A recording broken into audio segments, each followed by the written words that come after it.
ಚಾಮರಾಜನಗರದ ವಿವಿಧ ಬಡಾವಣೆಗಳಲ್ಲಿ ಕಳೆದ ಕೆಲವು ದಿನಗಳಿಂದ ಮಹಿಳೆಯರಲ್ಲಿ ಆತಂಕ ಮತ್ತು ಅಚ್ಚರಿ ಮೂಡಿಸಿದ್ದ ವಿಚಿತ್ರ ಕಳ್ಳತನ ಪ್ರಕರಣಕ್ಕೆ ಈಗ ತೆರೆ ಬಿದ್ದಿದೆ.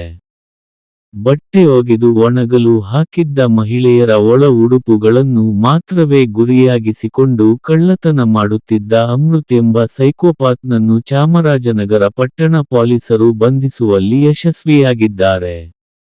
ನಗರದ ಇಂದಿರಾ ನಗರ, ಹೌಸಿಂಗ್ ಬೋರ್ಡ್ ಕಾಲೋನಿ ಹಾಗೂ ಕರಿನಂಜನಪುರ ಬಡಾವಣೆಗಳಲ್ಲಿ ಕಳೆದ ಕೆಲವು ವಾರಗಳಿಂದ ನಿಗೂಢ ಕಳ್ಳತನಗಳು ನಡೆಯುತ್ತಿದ್ದವು.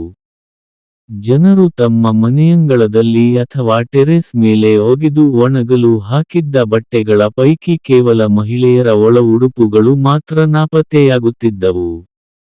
ಮೊದಮೊದಲು ಇದು ಗಾಳಿಗೆ ಹಾರಿ ಹೋಗಿರಬಹುದು ಎಂದು ಭಾವಿಸಿದ್ದ ನಿವಾಸಿಗಳಿಗೆ, ಪದೇ ಪದೇ ಇವೇ ಬಟ್ಟೆಗಳು ಕಾಣೆಯಾಗುತ್ತಿರುವುದು ಅನುಮಾನ ಮೂಡಿಸಿತ್ತು. ಈ ಸಂಬಂಧ ಪಟ್ಟಣ ಪೊಲೀಸ್ ಠಾಣೆಯಲ್ಲಿ ದೂರುಗಳು ದಾಖಲಾಗಿದ್ದವು. ಪ್ರಕರಣದ ತನಿಖೆ ಆರಂಭಿಸಿದ ಪೊಲೀಸರು ಬಡಾವಣೆಗಳ ಸಿಸಿಟಿವಿ ಕ್ಯಾಮೆರಾಗಳನ್ನು ಪರಿಶೀಲಿಸಿದಾಗ ಬೆಚ್ಚಿ ಬೀಳಿಸುವ ದೃಶ್ಯಗಳು ಕಂಡುಬಂದಿದ್ದವು.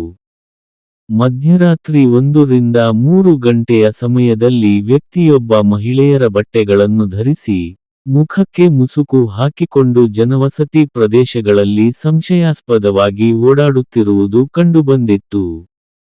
ಸಿಸಿಟಿವಿ ದೃಶ್ಯಾವಳಿಗಳ ಆಧಾರದ ಮೇಲೆ ಕಾರ್ಯಾಚರಣೆ ನಡೆಸಿದ ಪೊಲೀಸರು ಕೊನೆಗೂ ಆರೋಪಿ ಅಮೃತ್ನನ್ನು ಸೆರೆಹಿಡಿದಿದ್ದಾರೆ.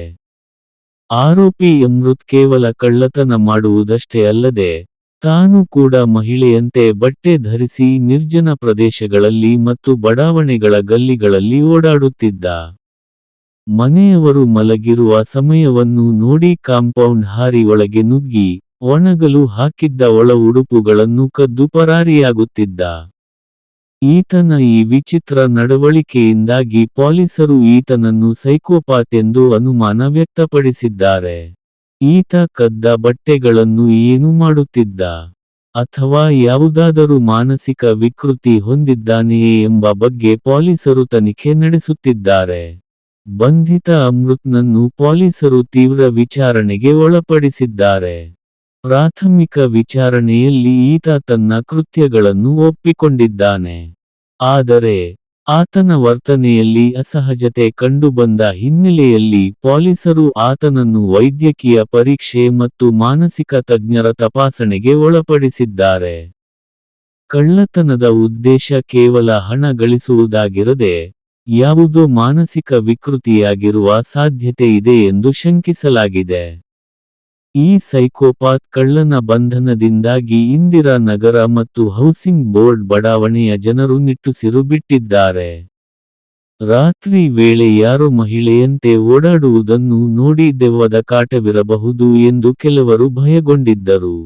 ಆದರೆ ಈಗ ಪೊಲೀಸರು ಆರೋಪಿಯನ್ನು ಬಂಧಿಸಿ ಕಂಬಿ ಹಿಂದೆ ತಳ್ಳಿದ್ದಾರೆ.